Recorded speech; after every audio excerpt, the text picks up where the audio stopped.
Hola, en esta vamos a ver el tutorial de la hoja de cálculos sísmicos. Es una hoja a manera de consola, por verlo de alguna manera, desde la cual se puede extraer información de los modelos estructurales y también enviar la información a los modelos estructurales. Trabaja de manera bidireccional vía API de ITAPS. En el ejemplo vamos a hacer como la tarea de revisión de un modelo estructural de un edificio de 20 22 niveles. Ahora vemos exactamente cuántos niveles tiene. Y a partir de los resultados y de los datos que se extraigan de ese modelo, vamos a hacer todo el chequeo de cortantes sísmicos, chequeo de irregularidades, todo el tema de análisis dinámico, para hacer el chequeo de esta edificación y comparar y revisar sus resultados. Entonces, empezamos. Esta es la edificación. Entonces les comentaba que era una edificación creo que de 20 niveles o 22. Ahorita cuando nos traigamos la información de los niveles sabremos exactamente toda su geometría. Esta es la planta de la edificación. Se ve que es una edificación que tiene losas nervadas en una sola dirección y tiene una planta pues, conformada por un sistema aporticado, vigas y columnas. Vamos entonces, diría uno que lo primero, vamos a traernos toda la información de los niveles. Este es un modelo que ya está corrido, ya está analizado. Y entonces nos vamos a empezar a traer información para ir llenando toda la hoja de cálculos sísmicos, para empezar a ir construyendo todas las validaciones y los datos a partir del modelo. Entonces empezamos. Desde este botón nos traemos entonces toda la información de lo que es los niveles de la edificación y, perdón, esta es la hoja de materiales. Vamos a ver qué materiales tiene definido el usuario dentro de su modelo. Al dar clic, simplemente se trae toda la información existente del modelo. Vamos a validar con lo que está aquí y chequeamos que existen el material H21, que aquí está, el 28, 35, 42, y los típicos que tiene ITAPS. Vamos a validar, por ejemplo, este material de H20, de 28. Vamos a ver en qué unidades está esto. Esto está en toneladas metro y aquí lo estamos viendo en toneladas metro también. La ventaja de la hoja es que yo puedo escoger las unidades en las cuales quiero traer la información desde ITAPS. Entonces, pues la API internamente ya entrega la información en la información que yo se la solicite. Aquí se dice entonces que este concreto de 28 tiene un peso específico de 245. Hay un tema aquí de redondeo del 24473, que si lo vemos acá adentro, pues en la celda, sin redondear, allá arriba en la hoja de fórmulas, pues coincide. Está también, si nos metemos a la parte del diseño, nos dice que tiene un F'C de 288.21, que coincide exactamente con lo que tenemos aquí. El módulo de elasticidad, que sería esta columna, está en 275, 158, 1.4, coincide perfectamente, y un módulo de ecuación de 0.2, aquí está. Si por alguna razón el usuario hubiera definido el material como liviano, hubiera aparecido este check aquí. En este momento, pues el usuario no lo define así. Voy a cerrar esta ventana y voy a agrandar más el tema de Excel para ver mejor la información. En esta, a la derecha de la hoja, entonces también está toda la información de las barras de refuerzo que haya definido el usuario dentro del modelo. Nos la podemos traer y nos lista todos los diámetros, pues el nombre del diámetro y el área de las varillas. Y pasando ya a la hoja de número de pisos, también en estas unidades nos podemos traer desde ITAPS la cantidad de pisos. Vamos a validar el número de pisos exactamente. Si eran 24 niveles, se trae los nombres tal cual los tiene aquí definidos el ETABS. Vamos a hacer otro chequeo para que se vaya viendo.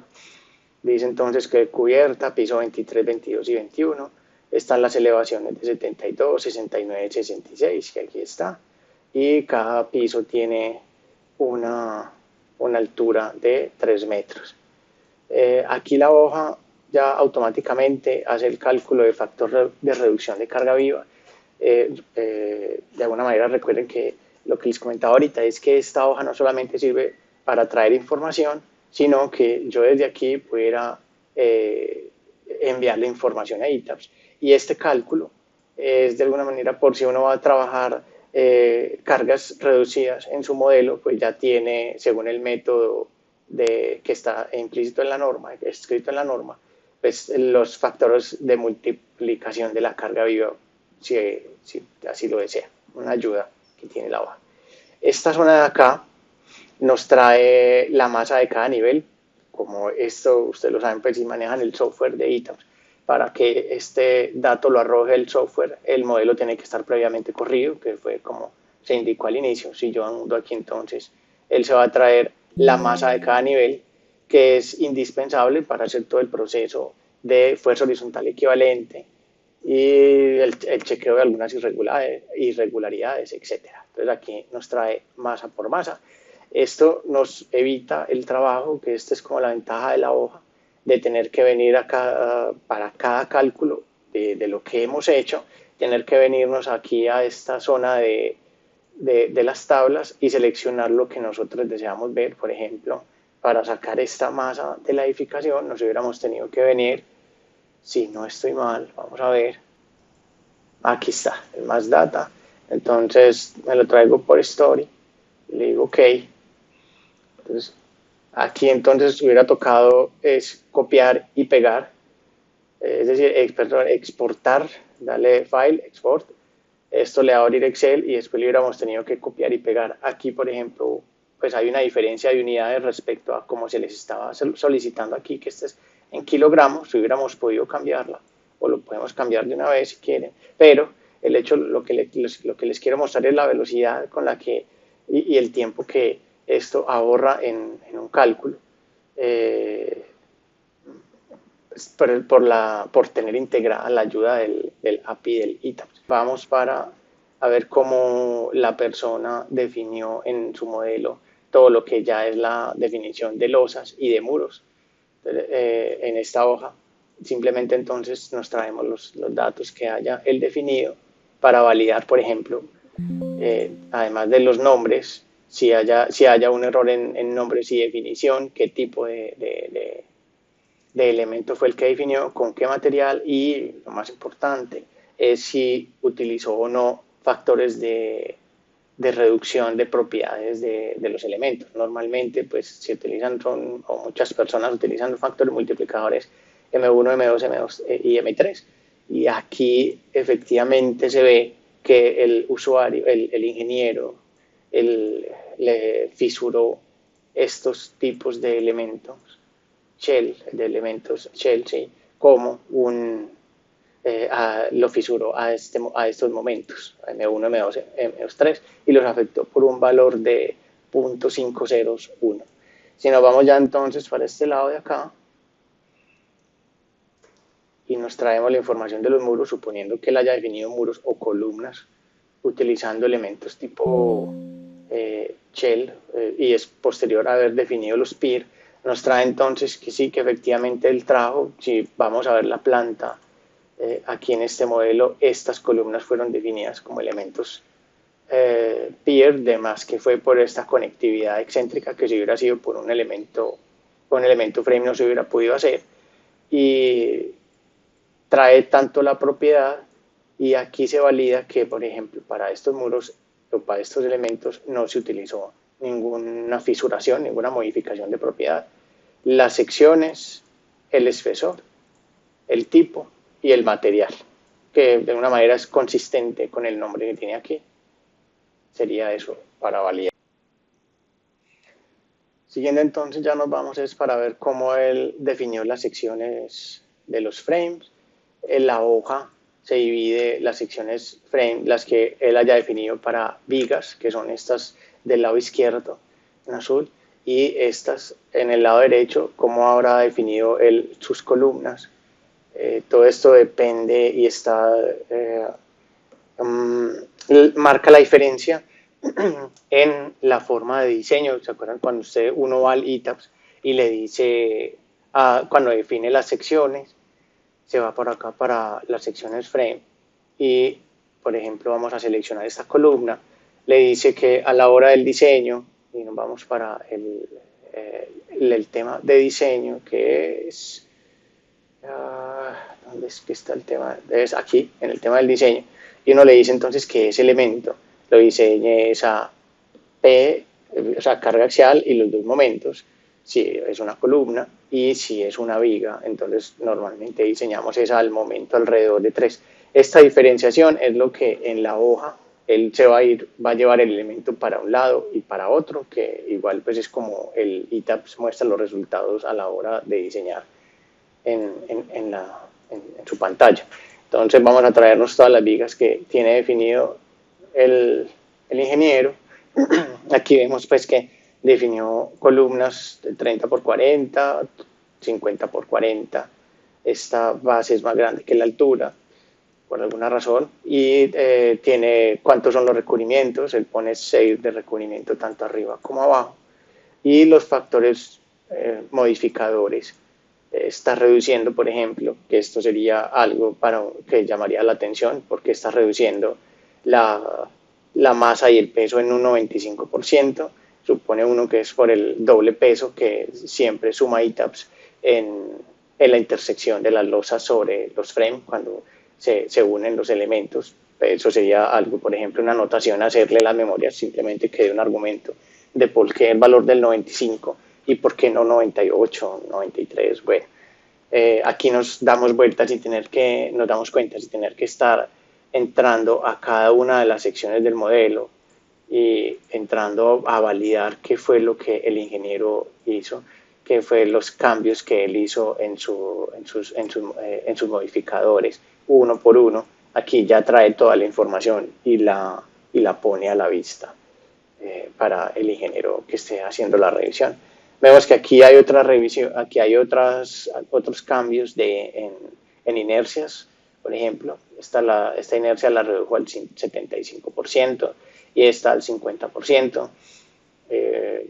Pudiera ser, aunque son nervios que le está trabajando con secciones fisuradas, serían todos datos para que entran a hacerle, pues como a preguntarle en el informe de revisión por qué tomó esos datos así. Y se ve que fisuró todas las vigas a torsión. Tiene todas un multiplicador de 5 ceros 1, muy común pues, que se haga eso en este tipo de elementos. Ahora nos vamos para las columnas y nos vamos a traer las secciones de columnas que están definidas en el modelo para también revisar. Vemos entonces que este es el listado de columnas, no vemos columnas circulares dentro de las definiciones. Aquí diría pues que la columna es tipo circular. Nos trae las dimensiones, pues estas son de metro por 40 y el material de 42, coincide pues, mucho con el nombre. Esto es como muy típico la manera de llamar las secciones, que tengan el nombre, pues las dimensiones y el material. Aquí hay otra.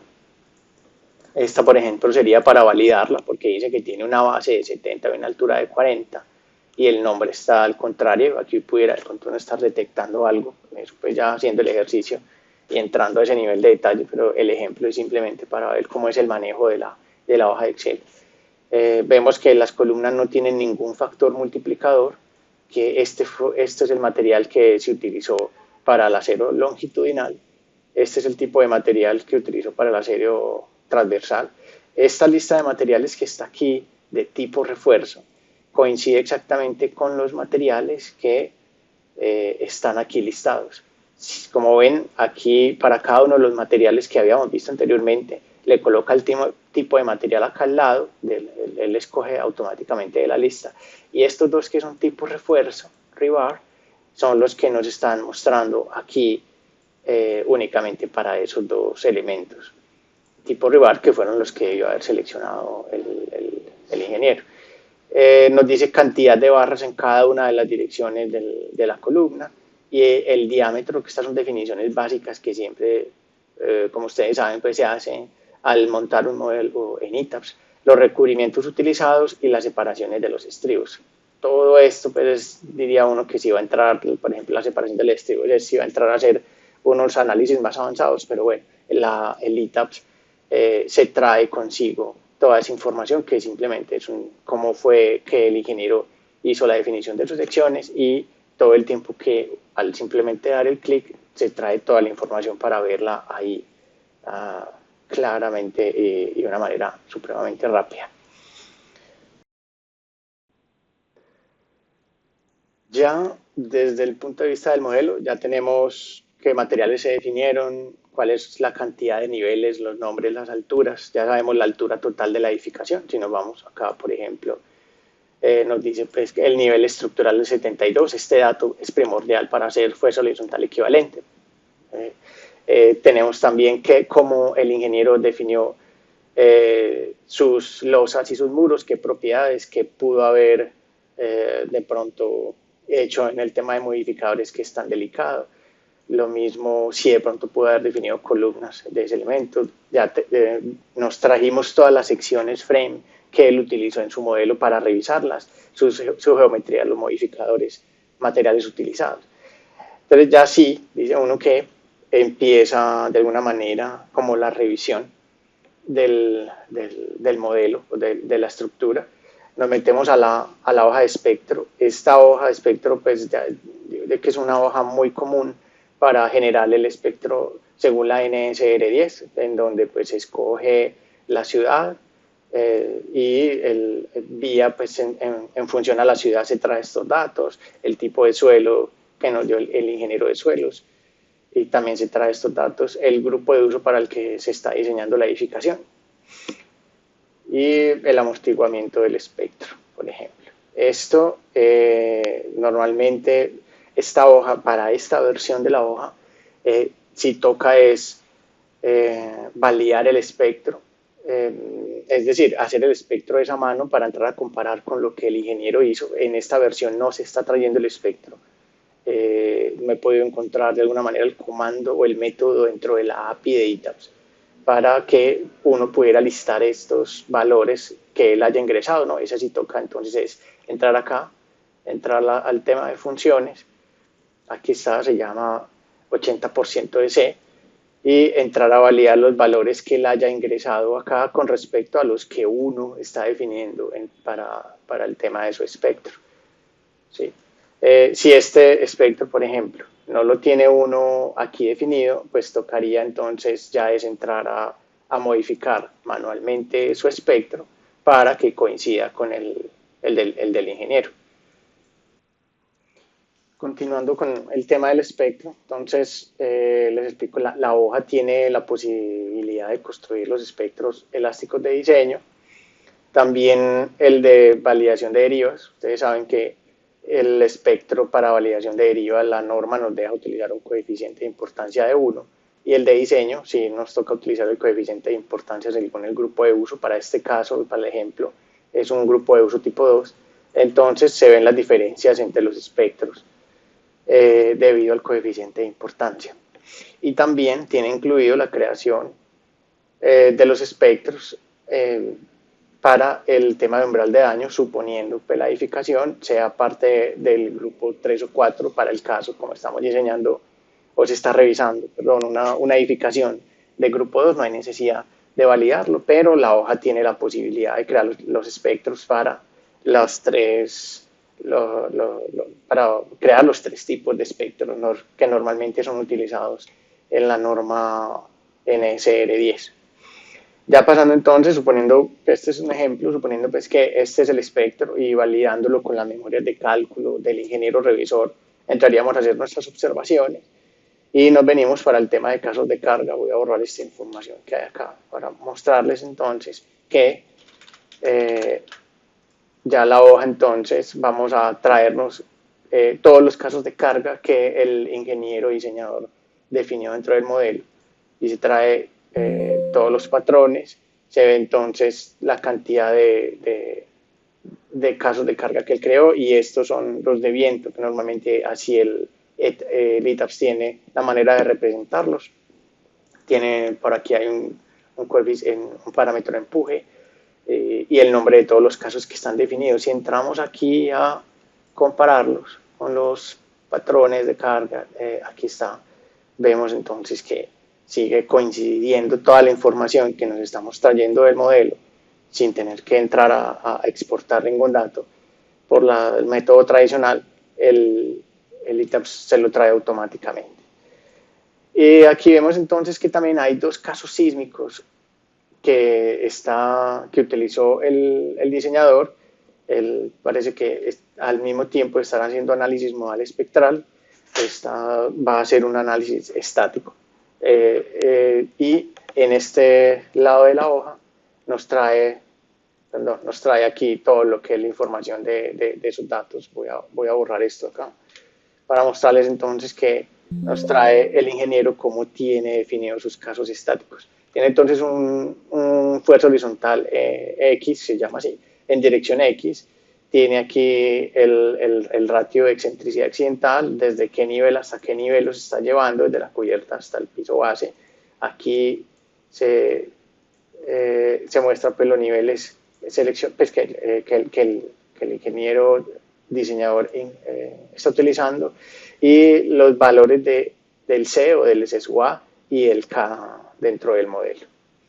Seguimos entonces para este lado, que nos trae es todo lo que es carga sísmica tipo agent, y al traernos esto, nos dice entonces que se encontró un espectro llamado así, y todos los casos dinámicos que están dentro del modelo.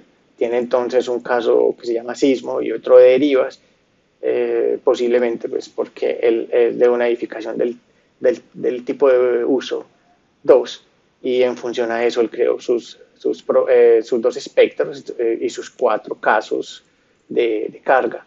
Y lo otro es que se trae el tipo de combinación modal, que es EQC, que está asignada dentro del modelo, el tipo de combinación direccional, que le puso la muy típica SRSS, y la excentricidad. Y se ve que para el cálculo de las derivas, esta persona no está incluyendo ninguna excentricidad accidental. El valor de sub X, eso lo calculamos después, que tiene que ver con la amplificación del tema de torsión accidental. Eso ya es un tema pues como más teórico, pero lo que les quiero decir es que la hoja lo calcula posterior a calcular las irregularidades torsionales, que es de donde se entra a validar este valor y por los cuales uno debería estar amplificando estos datos acá. Eso es todo otro tema que da para un video larguísimo, pero bueno. Ya teniendo los casos de carga, tanto gravitacionales y los sísmicos, nos vamos para los sets de cargas y vemos de pronto el cómo creó los sets de carga para aplicar en la losa. Nos traemos entonces los sets de cargas y con los valores utilizados, y aquí mismo pudiéramos estar validando qué tipo de cargas él estuvo utilizando en su modelo. Dice que, por ejemplo, utilizó para carga de acabados en una zona que se llama Alcobas, pues apto 1 Alcobas, utilizó un valor de 140 kilos por metro cuadrado, mampostería de 150, aquí habría que preguntarle por qué 150, por ejemplo. Y demás que no, según la norma pues nos dice que si no utilizamos un mínimo de 300 habrá que tener pues una justificación total para ese valor. Ya después entraría uno como revisor a validar si en sus memorias de cálculo está esa justificación. Bueno, es otro tema. Carga viva de 180, típico como para vivienda, y lo que le puso instalaciones y de cielo. Estos casos que se listan acá en esta lista desplegable, se crean inmediatamente. Uno se trae los casos de carga que él utilizó acá. Quiere decir que todos los casos de carga que están aquí mostrados coinciden 100% con los que están aquí listados. ¿Esto para qué? Como esto también sirve es para enviar los datos a ETABS y montar modelos a partir de Excel. Entonces, pues para que siempre haya una consistencia entre los datos que se han definido y los que uno esté utilizando a la hora de montar los modelos. Igual funciona en la manera inversa, que es como la estamos haciendo ahora, y es que entonces, como estaban definidos los nombres ya, aquí automáticamente pues se seleccionan los nombres que él haya utilizado. Tiene gran cantidad de set de cargas con sus valores respectivos. Se ve que hay una zona de tanques con una carga de agua, por ejemplo, de 1.400 kilos. Habría que validar aquí entonces, por ejemplo, si él dentro del mass source incluyó esta carga de agua, que de alguna manera lo que obliga a la norma. Y para el mass source, entonces, nos traemos estos datos de acá para ver el cómo definió su origen de masa. Aquí vemos entonces que lo definió según las cargas, los patrones de carga. Aquí hay un error, una S, okay. Y los tipos, los nombres de las cargas que utilizó para el origen de masa. Aquí vemos que efectivamente él incluyó el agua y que le puso un factor multiplicador de 1. ¿Cierto? Aquí ya uno va uniendo los cabos en función a la revisión que uno estaría haciendo.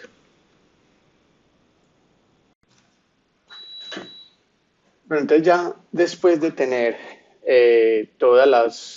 habernos traído lo que es materiales, ya sabemos las magnitudes de las cargas, los nombres de los casos de carga, etcétera. Entonces entramos a hacer ya fuerza horizontal equivalente. De alguna manera de aquí en adelante ya sería puro análisis sísmico, haciendo las validaciones y verificaciones normativas. En la hoja de fuerza horizontal equivalente, entonces tendríamos en esta zona que se escogería el sistema estructural de la edificación en cada una de las direcciones y en función a eso, vamos a colocar aquí como si esto fuera muros, en función a eso entonces se coge el R y el omega y el C sub T en función al sistema estructural para calcular en cada una de las direcciones su carga sísmica.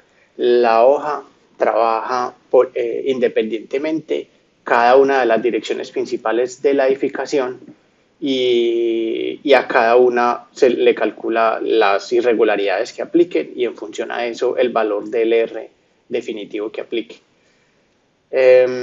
Siguiendo entonces en esta zona ya la edificación toma la altura total de la edificación, que ya nos lo habíamos traído anteriormente vía API de la hoja número de pisos. Y aquí entonces escoge uno, ella selecciona automáticamente cuáles son los tipos o cuáles son los casos de carga sísmico estático cuando nos traímos los casos de cargas de estos patrones de carga de acá, estos. Entonces aquí se selecciona en cada dirección el caso de carga que aplique.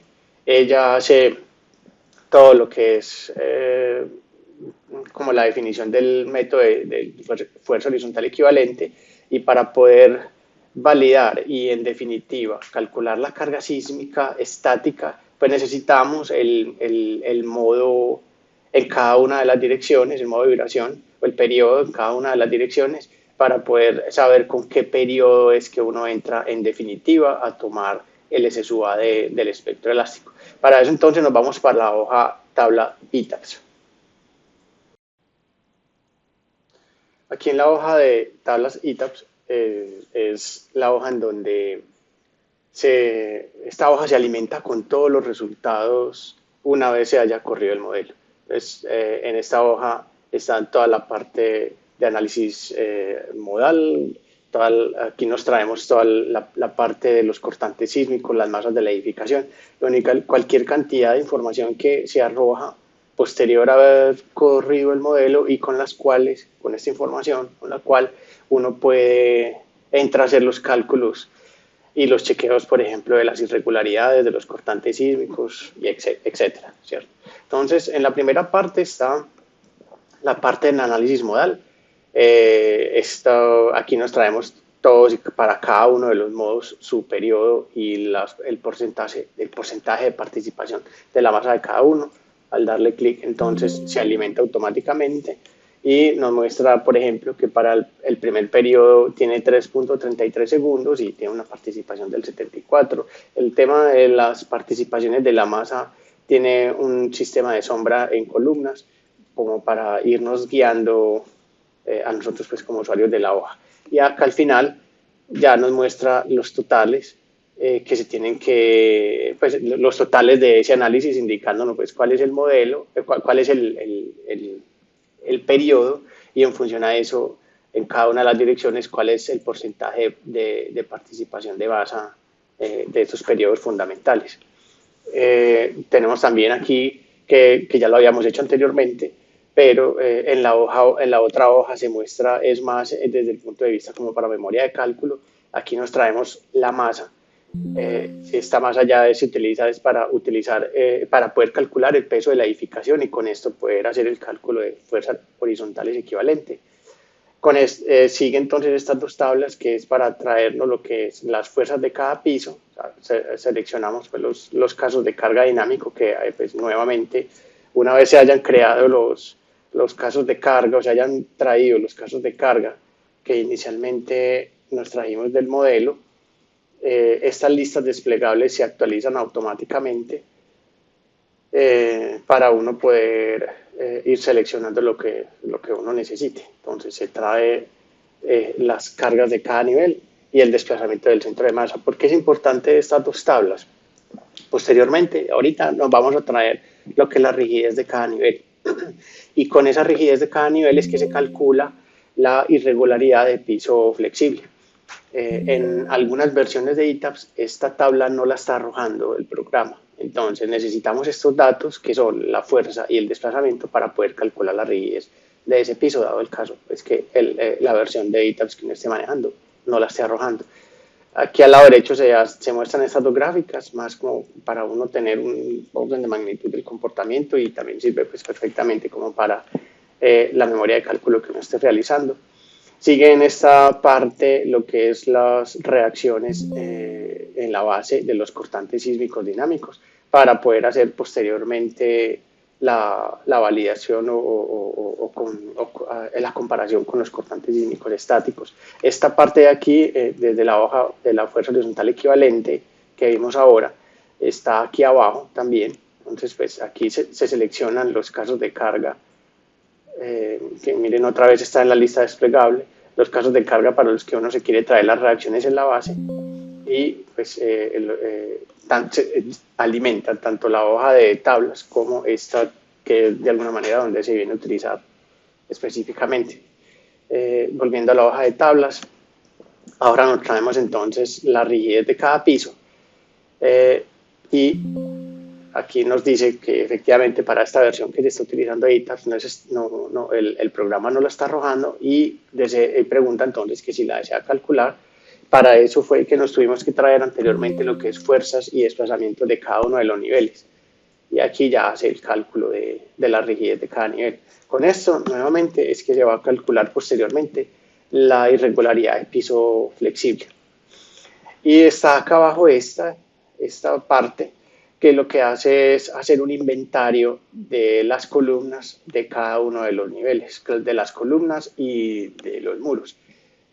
¿Y para qué se utiliza esta?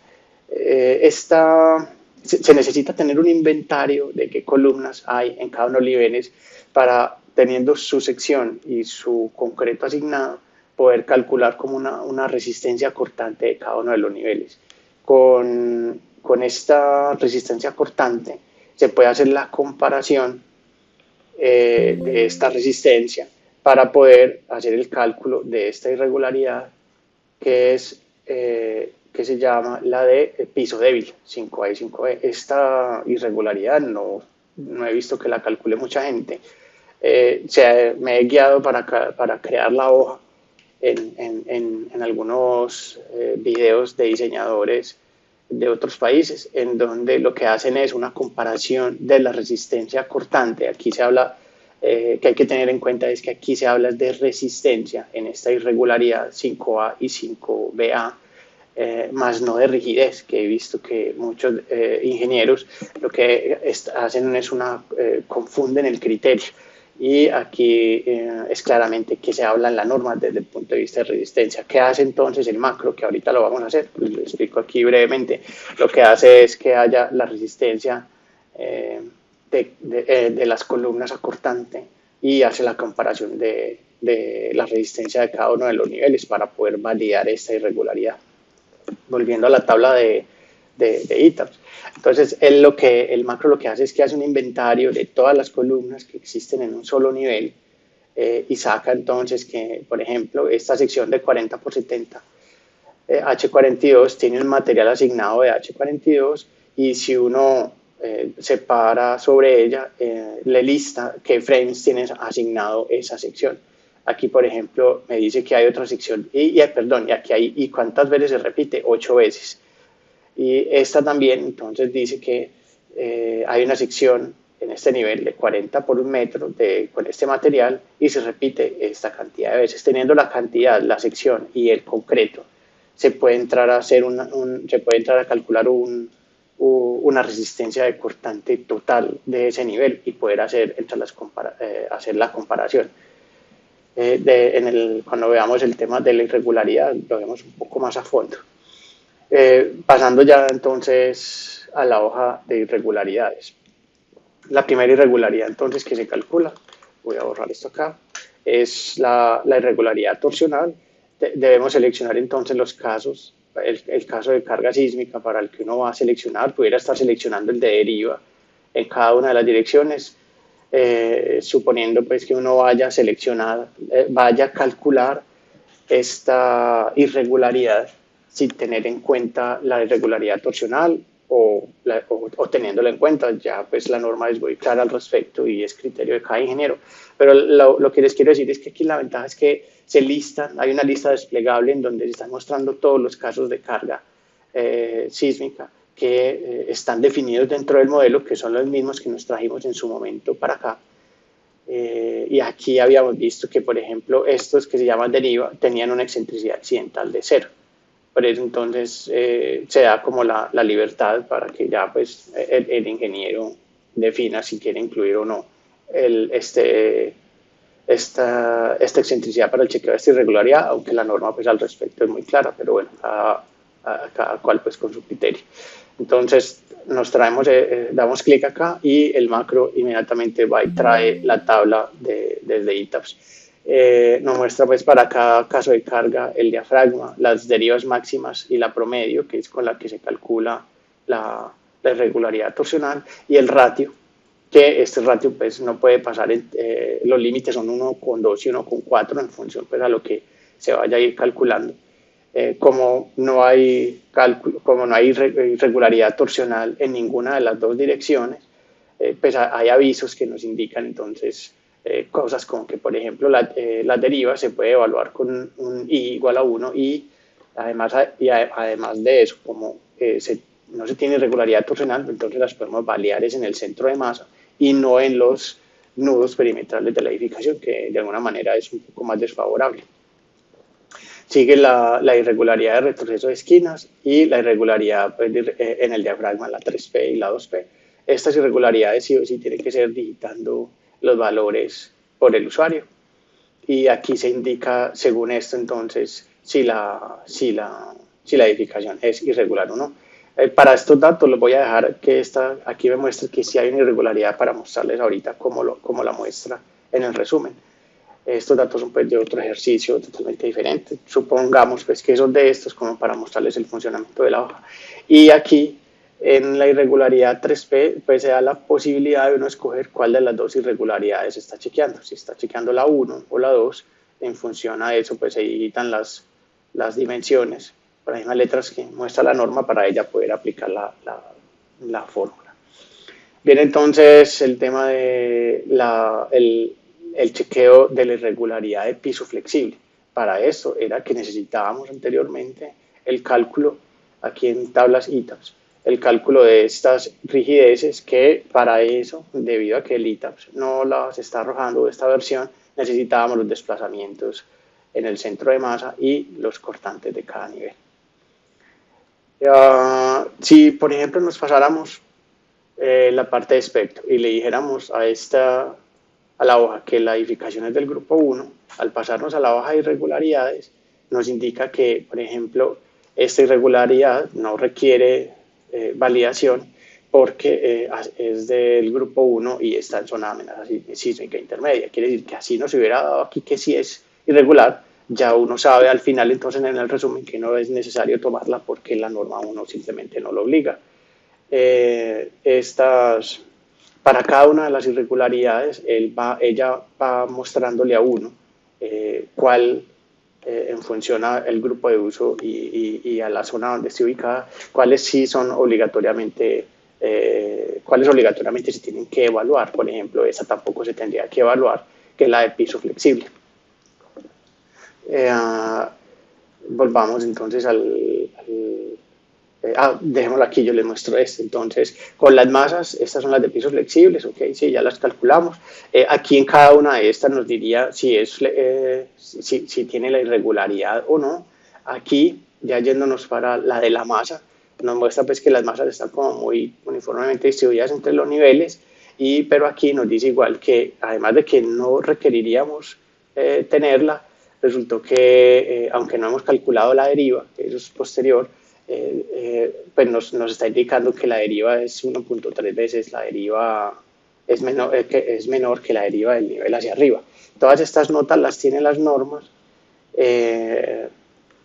pues la norma para uno saber cuál tiene que validar o no, y pues estas hojas, lo que es la irregularidad y las derivas, tiene que irse calculando de alguna manera como en un ciclo que converja hasta que ya tengamos los resultados obtenidos. Es decir, yo no puedo calcular derivas sin haber calculado las irregularidades porque no he podido saber si el cortante lo tengo que escalar al 80 o al 90.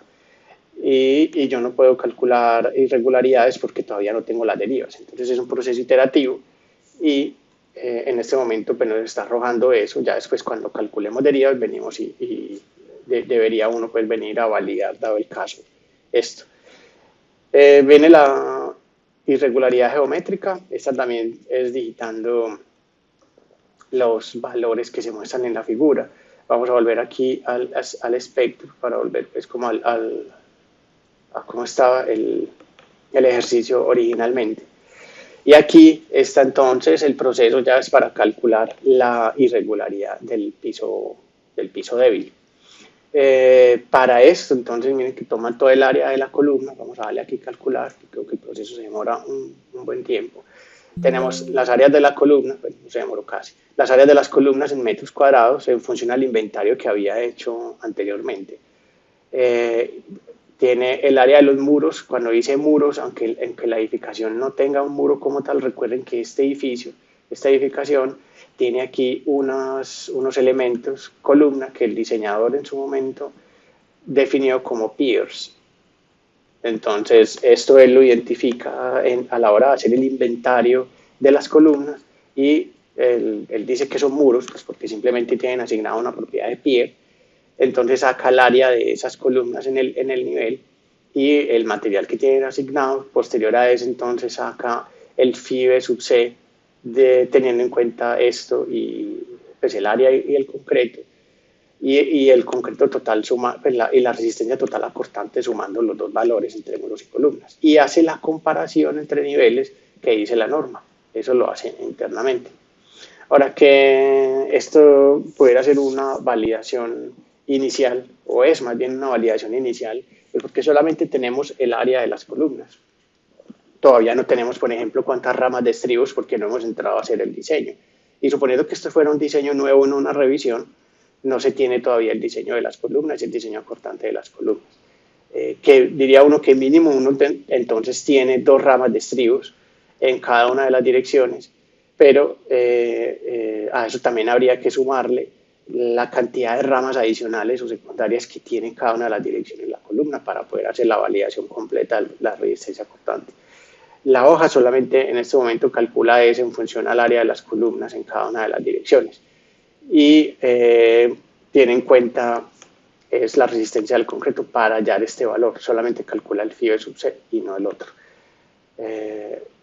Ya aquí al final entonces, continuando, se hace un resumen de las irregularidades encontradas y si suponiendo pues que en alguna de esas hubiera dado que sí es irregular, entonces pues aquí nos marca, primero muestra las irregularidades en planta, posteriormente las irregularidades en altura, a manera de resumen, y aquí está entonces ya la otra irregularidad o que la norma NSR10 toma como irregularidad, que es la ausencia de redundancia. Al final, en cada una de las direcciones, que es lo otro que les he comentado, se calcula en función a el tipo de irregularidad, cuál aplicaría en cada dirección. Ya es criterio pues, de cada ingeniero si no la toma por cada dirección, sino global, y saca un R en cada una de las direcciones, muestra un resumen como una pequeña memoria de cálculo de cuánto le dio cada uno de los parámetros y cuál es el coeficiente de R definitivo. En esta parte de acá se le indica si el espectro con el que se hizo el diseño de la edificación es un espectro de microsonificación para él hacer este ajuste que está dentro de la norma, y aquí muestra entonces el R definitivo en cada una de las direcciones. Aquí internamente la hoja hace una validación según el numeral A325, y es que valida que el R mayor no sea mayor que el 25% del R más pequeño. Y si es así, entonces pues lo reduce el R mayor. Es decir, si yo tengo un R en X de 5, pero en Y me dio un R de 3, yo no me puedo ir con esas dos diferencias tan grandes en R, en los R's para el diseño de los elementos, sino que entonces el R5 lo reduzco al R3, que sería el menor, más un 25%. Eso es lo que hace aquí la hoja. Tiene también en esta parte el tema del índice Q, que se selecciona si uno quiere hacer el chequeo es por una combinación o por un caso de carga. Aquí se actualizan las combinaciones que uno quiera utilizar para eso, o si escojo caso de carga, les voy a mostrar entonces las combinaciones aquí me las lista, dado el caso que uno quiera utilizar una combinación, o un caso de carga, si doy caso de carga, los traigo y los listo, y aquí selecciono, por ejemplo, que para el chequeo del índice Q voy a colocar entonces, traes el nombre pues, del caso de carga vertical. Entonces lo que traigo es una combinación para decirle que la combinación de muerta más viva se llama, no sé cómo se llamará, vamos a seleccionar cualquiera, vamos a decir que es esta C3, por ejemplo. Y una vez ya le diga en qué caso de carga o en qué combinación está esta suma, le digo entonces que me haga el chequeo del índice Q. Para el índice Q también necesitamos los story forces que habíamos traído en la hoja de tablas ITAR y que fue con los cuales se calculó la rigidez de cada uno de los pisos. Él hace entonces aquí, él trae los datos y hace los chequeos y nos dice entonces en cada una de las direcciones cómo está el valor del índice Q según la normativa.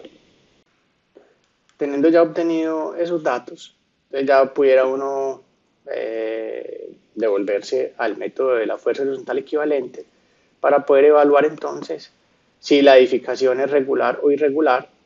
Ya nos habíamos traído estos datos que esto no varía, y la hoja nos muestra entonces los coeficientes de ajuste que deberíamos tener en cuenta para ajustar los cortantes dinámicos al porcentaje del estático.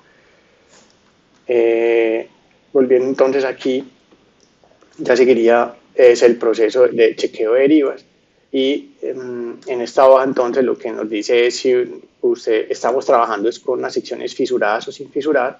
Todo esto es para tener en cuenta el multiplicador que dice la norma, entonces para multiplicar los desplazamientos por el valor. Aquí ingresamos es el índice el máximo al que queremos llegar. Le indicamos entonces si vamos a chequear las derivas es con un caso de carga o una combinación, y teniendo esto claro, entonces le decimos que se traiga la lista de las combinaciones, por ejemplo, si uno quiere chequear las derivas es con combinaciones.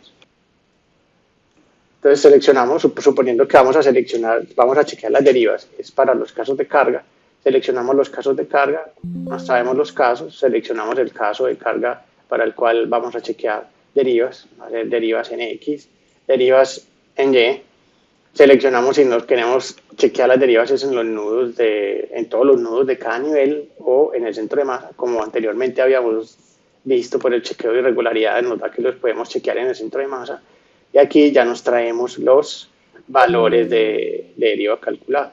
Entonces él nos muestra con un gráfico de calor los valores, indicando dónde están los mayores valores de deriva. Perdón. Nos muestra entonces si cumplimos o no en función a este porcentaje máximo que tenemos acá arriba.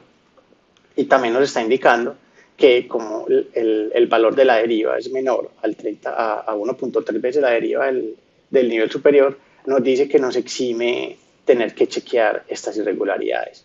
Aquí, como les decía anteriormente, esto es un método iterativo, nos iríamos para las irregularidades y entraríamos a hacer la corrección de lo que estrictamente se necesita. Nos muestra unos gráficos de derivas para cada una de las direcciones. Y ya con esto pues uno pudiera decir que, me fui por aquí, de las derivas pudiéramos decir que ya tenemos todo el chequeo de lo que es las irregularidades, validamos el tema de que el análisis modal estuviera cumpliendo la participación de masa mínima establecida y chequeo de derivas. Ya con eso uno puede entrar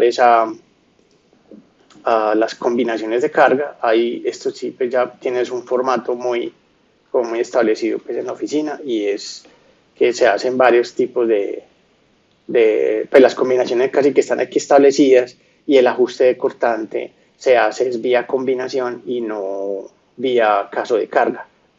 ¿Para qué? Para no tener que volver a correr un modelo, sino que simplemente se hace el ajuste de todo vía combinación de carga.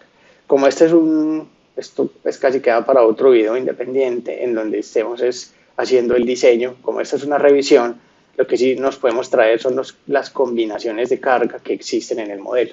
Entonces ya uno simplemente al chequear nos dice y nos está mostrando qué compone cada una de esas combinaciones que tiene el modelo que estamos validando. Entonces aquí nos dice pues el caso o combo que compone esta deriva llamada DER9, si cada uno de estos son combos o casos, y el factor multiplicador de cada uno de ellos.